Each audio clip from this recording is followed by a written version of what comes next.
নন্দীগ্রামে এমপির অনুপস্থিতি ঘিরে পোস্টার বিতর্ক, রাজনৈতিক চাপানোতর। লোকসভা নির্বাচন 2024-এর পর থেকে নির্বাচিত সাংসদ অভিজিৎ গাঙ্গুলির দীর্ঘদিন অনুপস্থিতি ঘিরে নন্দীগ্রাম বিধানসভা এলাকা জুড়ে শুরু হয়েছে রাজনৈতিক বিতর্ক।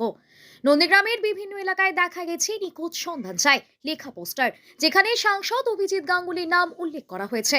নন্দীগ্রাম 4 নম্বর অঞ্চল, ভেকুটিয়া গ্রাম পঞ্চায়েত, দাউদপুর গ্রাম পঞ্চায়েত, শামশাবাদ গ্রাম পঞ্চায়েত সহ একাধিক এলাকায় এই ধরনের পোস্টার চোখে পড়ে। পোস্টার ঘিরে স্থানীয় রাজনৈতিক মহলে শুরু হয়েছে জোর চর্চা। এই প্রসঙ্গে তৃণমূল কংগ্রেসের নেতৃত্বে দাবি, বিজেপি নেতা শুভেন্দু অধিকারীর অনুগামীরা এই পোস্টার লাগিয়েছেন। তবে এই অভিযোগ সম্পূর্ণভাবে অস্বীকার করেছে বিজেপি মণ্ডল সভাপতি সুদীপ দাস বলেন, এটি তৃণমূল কংগ্রেসের রাজনৈতিক দেউলিয়াপনার উদাহরণ। তার দাবি, সাংসদ অভিজিৎ গাঙ্গুলি নিয়মিত নন্দীগ্রামে আসেন। পাশাপাশি তিনি বলেন, রাজনৈতিক পোস্টার দিতে হলে মুখ্যমন্ত্রী মমতা বন্দ্যোপাধ্যায় নামেই তা দেয়া হোক, সাংসদের নামে নয়।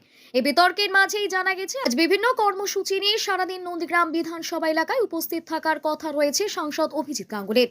ঘটনাকে কেন্দ্র করে নন্দীগ্রাম রাজনৈতিক উত্তেজনা বাড়লেও পরিস্থিতির ওপর নজর রাখছে প্রশাসন। অভিজিৎ গাঙ্গুলি তিনি নিখোঁজ বলে একটি পোস্টার, একটি নয় একাধিক পোস্টার আমাদের এই বাজারে বিভিন্ন জায়গায় লাগানো হয়েছে। তো আমার যেটা মনে হয়েছে যে গত পরশু আমাদের ওই ব্রিগেড প্যারেড গ্রাউন্ডে যে প্যাটিস বিক্রেতার উপরে আক্রমণ করেছিল, যারা আক্রমণ করেছিল তাদের বিরুদ্ধে এবং প্যাটিস বিক্রেতার সপক্ষে কিছু বক্তব্য মিডিয়ার সামনে অভিজিৎ গাঙ্গুলি গত পরশু বলেছেন। সেই বক্তব্যের পরে আমাদের এই এলাকার যারা বিজেপি নেতা তথা শুভেন্দু অধিকারীর অনুগামী, তারা বিভিন্ন জায়গায় তারা বিভিন্ন রকমভাবে অভিজিৎ গাঙ্গুলির বিরুদ্ধে বিভিন্ন প্রতিক্রিয়া দিচ্ছে আমরা দেখছি। তো তারপরে আজকে সকালে আমরা দেখলাম যে এই ধরনের একটি পোস্টার।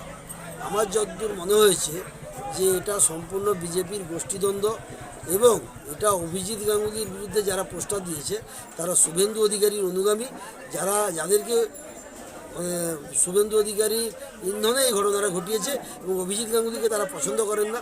এবং গত পরশু এই অভিজিৎ গাঙ্গুলির এই বক্তব্যকে এরা কোনোভাবেই সমর্থন করেন না এবং এটা নিয়ে বিভিন্ন চায়ের দোকানে বিভিন্ন কর্নারে অভিজিৎ গাঙ্গুলি সম্পর্কে নিন্দামন্দ কথাবার্তাও বলছে, আমরা শুনছি। এবং এটা সম্পূর্ণ বিজেপির গোষ্ঠীদ্বন্দ্বের জন্যই হয়েছে। দেখুন, গতকাল তৃণমূল কংগ্রেস নন্দীগ্রামে একটা যোগদান সভা করেছিলেন। সেই যোগদান সভা পুরোপুরিভাবে ফ্লপ হয়েছে। সেই যোগদান সভাতে তৃণমূল কংগ্রেসের রাজ্য স্তরে নেতা নেত্রীদের বোঝানো হয়েছিল যে ভারতীয় জনতা পার্টি থেকে প্রচুর পরিমাণ বড় বড় কার্যকর্তাদের যোগদান করানো হবে। তো সেক্ষেত্রে এরা টাকা পয়সা ও বিপুল অর্থ রাজ্য নেতৃত্বের কাছ থেকে নিয়েছিল। এমনকি এখানে পরিবহন মন্ত্রী থেকে শুরু করে একাধিক নেতা নেত্রীরাও এসেছিলেন এদের কথাবার্তা শুনে।